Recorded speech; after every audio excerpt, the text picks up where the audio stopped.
പ്രഗ്നൻസിയിൽ ഉണ്ടാവുന്ന white discharge അല്ലെങ്കിൽ vaginal discharge normal ആണോ അതോ അബ്നോർമൽ ആണോ? അത് എങ്ങനെ നമുക്ക് മനസ്സിലാക്കാൻ പറ്റും? ഏത് വജൈനൽ ഡിസ്ചാർജ് ആണ് നോർമൽ എന്നും ഏത് വജൈനൽ ഡിസ്ചാർജ് ആണ് അബ്നോർമൽ എന്നും ഈ വീഡിയോ കാണുന്നതിലൂടെ നിങ്ങൾക്ക് ഡീറ്റെയിൽ ആയിട്ട് തന്നെ മനസ്സിലാകും. പ്രഗ്നൻസിയിലുള്ള വജൈനൽ ഡിസ്ചാർജ് പലതരത്തിൽ കണ്ടുവരാറുണ്ട്. കേർഡി വൈറ്റ് ഡിസ്ചാർജ് ആയിട്ട് കണ്ടുവരാറുണ്ട്, watery light thin transparent liquid ആയിട്ട് കണ്ടുവരാറുണ്ട്, ഗ്രീനിഷ് യെലോയിഷ് കളറായിട്ട് കണ്ടുവരാറുണ്ട്, ബ്രൗണിഷ് കളറായിട്ട് കണ്ടുവരാറുണ്ട്, ഗ്രേയിഷ് കളറായിട്ട് കണ്ടുവരാറുണ്ട്, ബ്ലഡ് ടിഞ്ചോടുകൂടി കണ്ടുവരാറുണ്ട്. വജൈനൽ ഡിസ്ചാർജ് ഒരുപാട് ഉള്ളത് കൊണ്ട് തന്നെ ഏത് തരത്തിലുള്ള വജൈനൽ ഡിസ്ചാർജ് ആണ് നോർമൽ എന്നും ഏതാണ് അബ്നോർമൽ എന്നും ഇപ്പോഴും ഒരുപാട് ആളുകൾക്ക് കൺഫ്യൂഷൻ ഉള്ള ഒരു കാര്യമാണ്. ഏത് തരത്തിലുള്ള വജൈനൽ ഡിസ്ചാർജ് വരുമ്പോഴാണ് ആക്ച്വലി നിങ്ങൾ ട്രീറ്റ്മെന്റ് എടുക്കേണ്ടേ എന്നും ഏത് വജൈനൽ ഡിസ്ചാർജ് ആണ് നോർമൽ എന്നും ഈ വീഡിയോ നിങ്ങൾക്ക് ക്ലിയർ ആക്കി തരും. അപ്പോൾ വേഗം നമുക്ക് നമ്മുടെ ഇന്നത്തെ വീഡിയോ സ്റ്റാർട്ട് ചെയ്യാം. വീഡിയോയിലോട്ട് പോകുന്നതിന് മുമ്പായിട്ട് നിങ്ങളിൽ ആരെങ്കിലും നമ്മുടെ ഈ ഒരു ചാനൽ ആദ്യമായിട്ടാണ് കാണുന്നതെങ്കിൽ ചാനലിലേക്ക് സ്വാഗതം. എൻ്റെ പേര് ജെനി. നിങ്ങൾ നമ്മുടെ ചാനലിൽ ഷെയർ ചെയ്തിരിക്കുന്ന വീഡിയോസൊക്കെ ഒന്ന് കണ്ടു നോക്കുക. നിങ്ങൾക്ക് വീഡിയോസൊക്കെ ഇഷ്ടമാവുകയാണ്, യൂസ്ഫുൾ ആവുകയാണ് എങ്കിൽ നമ്മുടെ ചാനൽ കൂടി ഒന്ന് സബ്സ്ക്രൈബ് ചെയ്ത് സപ്പോർട്ട് ചെയ്യുക. സബ്സ്ക്രൈബ് ബട്ടൻ്റെ തൊട്ടപ്പുറത്തുള്ള ആ ബെലൈക്കൺ കൂടി ഒന്ന് പ്രസ് ചെയ്ത് അതിൽ ഓൾ എന്നുള്ള ഓപ്ഷൻ കൂടി ഒന്ന് എനേബിൾ ചെയ്ത് വെക്കാനായിട്ട് നിങ്ങൾ ആരും മറക്കരുത്. അപ്പോൾ വേഗം നമുക്ക് നമ്മുടെ ഇന്നത്തെ വീഡിയോ ഒട്ടും തന്നെ ഡിലേ ഇല്ലാതെ സ്റ്റാർട്ട് ചെയ്യാം.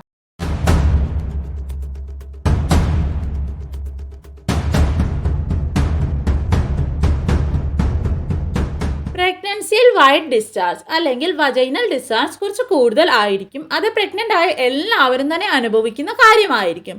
പക്ഷേ പ്രഗ്നൻസിയിൽ ഉണ്ടാകുന്ന discharge thin watery light whitish transparent colour ആയിരിക്കും. അതിന് ഒരു ഫൗൾ സ്മെല്ലും കാണില്ല. പ്രഗ്നൻസിയിലുള്ള ഹോർമോണൽ ചേഞ്ചസ് കാരണമാണ് സാധാരണ ഈ വൈറ്റ് ഡിസ്ചാർജ് കൂടുതലായിട്ട് കാണപ്പെടുന്നത്. അപ്പോൾ പ്രഗ്നൻസിയിൽ നോർമലായിട്ട് വൈറ്റ് ഡിസ്ചാർജ് ഉണ്ടാവുന്നത് വളരെ വളരെ നോർമലായ ഒരു കാര്യമാണ്. പ്രഗ്നൻസി കണ്ടിന്യൂ ആയി മുന്നോട്ട് മാസങ്ങൾ പോകും തോറും ഈ ഡിസ്ചാർജ് കൂടും. ഒരു സെക്കൻഡ്, ഇത്രയും കേട്ടിട്ട് ആരും സ്കിപ്പ് അടിച്ചു പോകല്ലേ. ഇനിയുമാണ് ഒരു പ്രധാനപ്പെട്ട കാര്യം പറയാനുള്ളത്. പ്രഗ്നൻസിയിൽ ഉണ്ടാവുന്ന വജൈനൽ ഡിസ്ചാർജ് നോർമൽ ആണെന്ന് ഞാൻ നേരത്തെ പറഞ്ഞു. പക്ഷേ അതിൻ്റെ അർത്ഥം ഇതല്ല പ്രഗ്നൻസിയിൽ ഉണ്ടാവുന്ന എല്ലാ വജൈനൽ ഡിസ്ചാർജ് നോർമൽ ആണെന്ന്. അപ്പോൾ പ്രഗ്നൻസിയിൽ ഉണ്ടാവുന്ന ചില വജൈനൽ ഡിസ്ചാർജ് അബ്നോർമൽ ആണ്.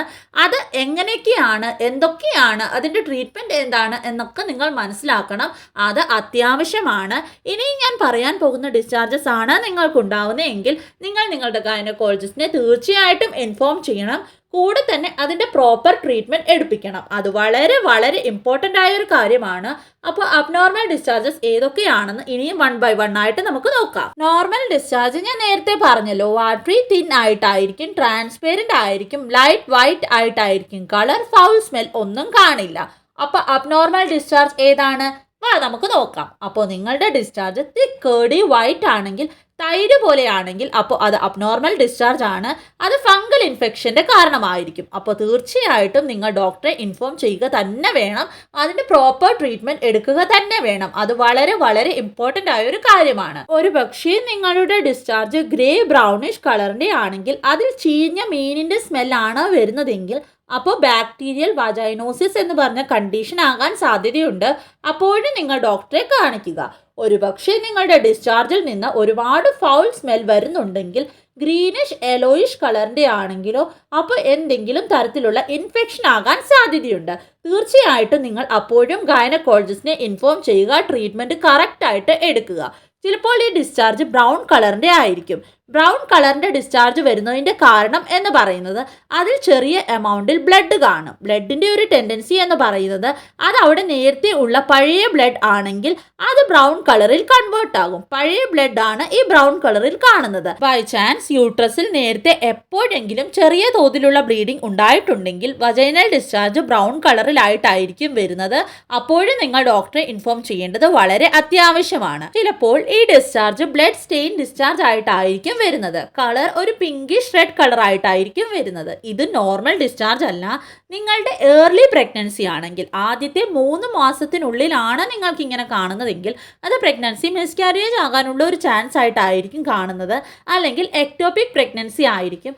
അതുമല്ലെങ്കിൽ കുഞ്ഞ് യൂട്രസിൽ നിന്ന് സെപ്പറേറ്റ് ആകുന്നതായിരിക്കും. ക്രോണിക് ഹെമറേജ് ആകുന്നതായിരിക്കും. ആ ഒരു കണ്ടീഷനിലൊക്കെ ഇങ്ങനെ ഡിസ്ചാർജ് ആകാറുണ്ട്. ഇനിയും നിങ്ങളുടെ ലേറ്റ് പ്രഗ്നൻസി ആണെങ്കിൽ ലാസ്റ്റ് ട്രൈമസ്റ്ററിലാണ് നിങ്ങൾക്ക് ഇങ്ങനെ കാണുന്നതെങ്കിൽ അത് പ്ലാസൻ്റെ യൂട്രസിൽ നിന്ന് സെപ്പറേറ്റ് ആകുന്നതായിരിക്കും. അതിനെ പ്ലാസൻ്റൽ അബ്രപ്ഷൻ എന്നാണ് പറയുന്നത്.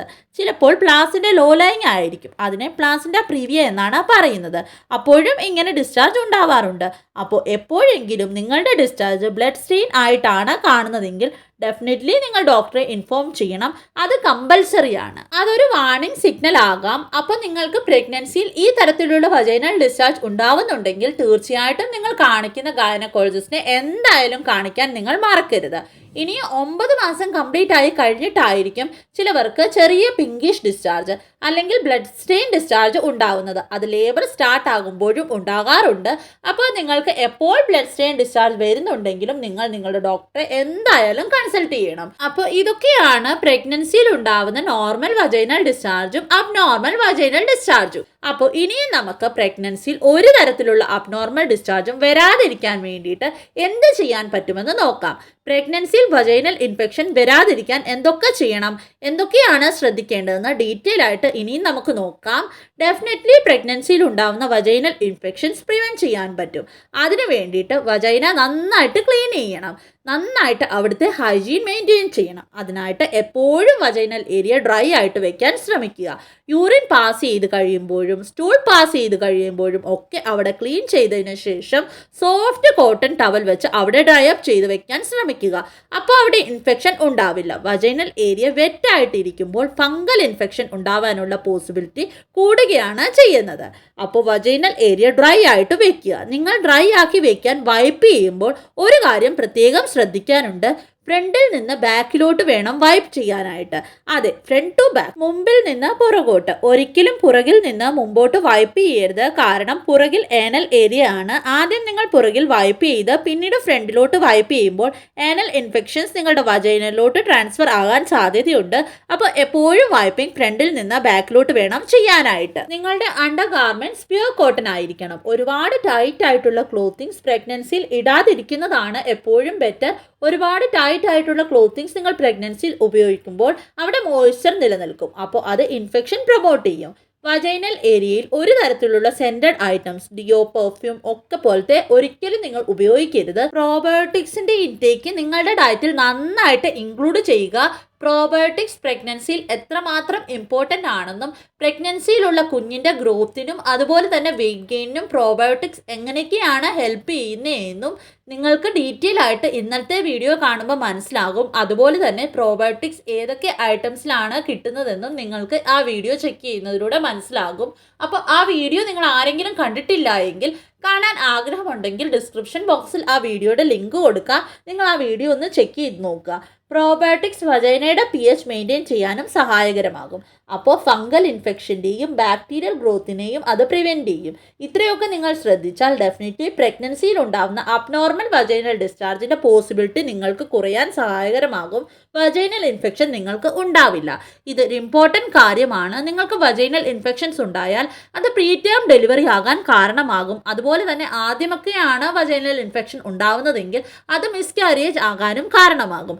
അപ്പോൾ നിങ്ങൾ നിങ്ങളുടെ പ്രഗ്നൻസിയെ സേഫ് ആക്കാൻ ആഗ്രഹിക്കുന്നുണ്ടെങ്കിൽ ഒരു റിസ്ക്കും നിങ്ങളുടെ ഗർഭസ്ഥ ശിശുവിന് ഉണ്ടാവാൻ പാടില്ല എന്ന് നിങ്ങൾ കറക്റ്റായിട്ട് ആഗ്രഹിക്കുന്നുണ്ടെങ്കിൽ ഈ എല്ലാ കാര്യങ്ങളും നിങ്ങൾ മനസ്സിലാക്കുക, അത് ഫോളോ ചെയ്യുക. അപ്പോൾ നിങ്ങൾക്ക് അബ്നോർമൽ ആയിട്ടുള്ള വൈറ്റ് ഡിസ്ചാർജോ അബ്നോർമൽ ആയിട്ടുള്ള വജൈനൽ ഡിസ്ചാർജോ ഒന്നും തന്നെ ഉണ്ടാവില്ല. നിങ്ങളുടെ പ്രഗ്നൻസി സേഫ് ആയിരിക്കും.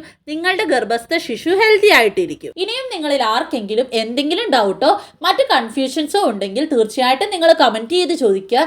വേറെ എന്തെങ്കിലും ടോപ്പിക് ബേസ്ഡ് നിങ്ങൾക്ക് ഡൗട്ട് ഉണ്ടെങ്കിലും അതും നിങ്ങൾക്ക് കമൻറ്റ് ചെയ്ത് ചോദിക്കാവുന്നതാണ്. എന്തായാലും റിപ്ലൈ തന്നിരിക്കും. അതുപോലെ തന്നെ നിങ്ങൾക്ക് പേഴ്സണലായിട്ട് എന്തെങ്കിലും ഷെയർ ചെയ്യാനുണ്ടെങ്കിലോ എന്തെങ്കിലും ഡൗട്ട് ചോദിക്കാനുണ്ടെങ്കിലോ നിങ്ങൾക്ക് നമ്മുടെ ഇൻസ്റ്റാഗ്രാം പേജിലൂടെയോ മെയിലിലൂടെയോ FB പേജിലൂടെയോ അതും ഷെയർ ചെയ്യാവുന്നതാണ്. തീർച്ചയായിട്ടും അവിടെയും നിങ്ങൾക്ക് റിപ്ലൈ ലഭിക്കുന്നതായിരിക്കും. അപ്പോൾ നമ്മുടെ ഇന്നത്തെ വീഡിയോ ഇത്രയേ ഉള്ളൂ. ഈ ഒരു വീഡിയോ നിങ്ങൾക്ക് യൂസ്ഫുൾ ആയിട്ടുണ്ടെങ്കിൽ, ഈ ഒരു വീഡിയോ നിങ്ങൾക്ക് ഇൻഫോർമേറ്റീവ് ആയിട്ടുണ്ടെങ്കിൽ ഞാൻ എന്നും പറയുന്നത് പോലെ തന്നെ നമ്മുടെ വീഡിയോസൊക്കെ ഒന്ന് നിങ്ങൾ നിങ്ങളുടെ ഫ്രണ്ട്സിനും മറ്റും മാക്സിമം ഷെയർ ചെയ്ത് കൊടുക്കുക. അതുപോലെ നമ്മുടെ വീഡിയോസൊക്കെ ഒന്ന് ലൈക്ക് ചെയ്യുക. നമ്മുടെ ചാനൽ നിങ്ങൾ ഇതുവരെയും സബ്സ്ക്രൈബ് ചെയ്തിട്ടില്ല എങ്കിൽ നമ്മുടെ ചാനൽ ഏതെങ്കിലും തരത്തിൽ നിങ്ങൾക്ക് ഇൻഫോർമേറ്റീവ് ആയിട്ടുണ്ടെങ്കിൽ ഈ ചാനലിൽ ഷെയർ ചെയ്യുന്ന വീഡിയോസ് ഒക്കെ നിങ്ങൾക്ക് യൂസ്ഫുൾ ആയിട്ടുണ്ടെങ്കിൽ നമ്മുടെ ചാനൽ കൂടി ഒന്ന് സബ്സ്ക്രൈബ് ചെയ്ത് സപ്പോർട്ട് ചെയ്യുക. സബ്സ്ക്രൈബ് ബട്ടൻ്റെ തൊട്ടപ്പുറത്തുള്ള ആ ബെല്ലൈക്കൺ കൂടി ഒന്ന് പ്രസ് ചെയ്ത് അതിൽ ഓൾ എന്നുള്ള ഓപ്ഷൻ കൂടി ഒന്ന് എനേബിൾ ചെയ്ത് വെക്കാനായിട്ട് നിങ്ങൾ ആരും മറക്കരുത്. എന്നാൽ മാത്രമാണ് നമ്മൾ ഡെയിലി ഇൻഫോർമേറ്റീവ് ആയിട്ടുള്ള വീഡിയോസ് അപ്ലോഡ് ചെയ്യുമ്പോൾ അതിൻ്റെ നോട്ടിഫിക്കേഷൻസ് നിങ്ങൾക്ക് മുടങ്ങാതെ ലഭിക്കും.